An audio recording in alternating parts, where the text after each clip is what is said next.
స్టేషన్కి వెళ్ళి 100 సార్లు అడిగాను సత్యబాబుకు మీకు అసలు సంబంధం ఏంటని, ఎందుకు అతను చంపారని నింద మోస్తున్నారు అని. ఒక్క మాట అయినా మాట్లాడలేదు. తప్పు చేయని వారైతే, ఈ హత్యకి అతనికి ఏ సంబంధం లేని వారైతే ఎందుకు మౌనంగా తలదించుకున్నారు? లేదు, మా నాన్నకి ఈ హత్యకి ఎలాంటి సంబంధం లేదు.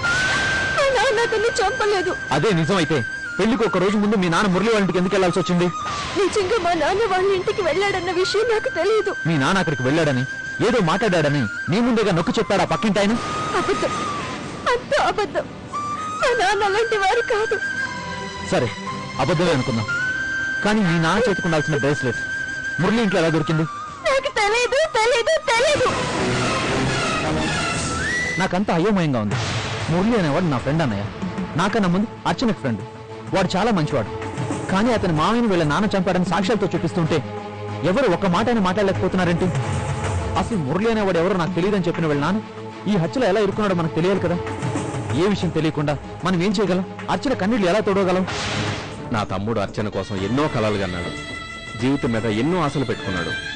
కానీ ఈరోజు అర్చనను ఓదార్చలేక, తనను తాను సర్ది చెప్పుకోలేక నరకం అనుభవిస్తున్నాడు. ఇందుకోసమైనా వాళ్ళను ఒకటి చేసింది? వాళ్ళిద్దరిని విడదీయడానికైనా పెళ్లి చేసింది? ఆలోచించండి మావయ్య గారు. మీ సమాధానం మీదే పిల్లల భవిష్యత్తు ఆధారపడి ఉంది. చెప్పండి మావయ్య గారు, అసలు ఈ ఘోరం ఎలా జరిగింది? నేను ఇప్పుడు ఏం చెప్పే పరిస్థితిలో లేను. దయచేసి నన్నేమీ అడగద్దు, వెళ్ళిపోండి. నేను నష్ట జాతకురాలని మళ్ళీ మరోసారి రుజువు చేసింది. ఇన్నాళ్ళు నా పెళ్లి జరగలేదని తలదించుకున్నారు. ఈరోజు నా పెళ్లి జరిపించి పచ్చని పందిట్లో తలదించుకోవాల్సి వచ్చింది. ఇప్పుడు నేను ఇంట్లోనే ఉంటే పెళ్లికి ఏదైనా జరిగితే నింద మీద నింద పడుతుందమ్మా. మీ నాన్నగారి మీద పడ్డ నింద కన్నా ఇదేం ఎక్కువ కాదు. అబ్బాయి గురించి నీకు తెలియంది కాదు. నీకే లోటు రానివ్వరు. నువ్విలా కన్నీళ్లు పెట్టుకుని వాళ్ళ మనసు నొప్పించద్దు. నా మాట విను. నాన్నగారి మీద ఎందుకింత అబంధం మోపారో తెలియదు. నాన్నగారేమో మాటైనా మాట్లాడట్లేదు. ఆయన మనకు దూరం అవుతారేమోనని భయంగా ఉందమ్మా. ఏమీ కాదమ్మా. ఎవరేం అడిగినా అన్నిటికీ సమాధానం మీ నాన్నగారు బయటికి రావటం. అప్పటి వరకు నువ్వేం మాట్లాడద్దు. అర్చనని నేను 9 నెలలు మోసి కన్నానే కాని అర్చన ఆలనా పాలన అంతా ఆయనే చూసుకున్నారు. కష్టమైనా నష్టమైనా అంతా తండ్రితోనే చెప్పుకునేది. అలాంటి తండ్రి నా పరిస్థితిలో చూసి విలువెల్లాడిపోతోంది. కూతురు లాంటి దానివి చేతులెత్తి వేడుకొంటున్నానమ్మా. వినిగారు, కాస్త ఓపిక పట్టమ్మా. నా బిడ్డ కళ్ళల్లో బాధను చూడు, కానీ కన్నీళ్లను చూసి కన్నీరు చెయ్యొద్దు.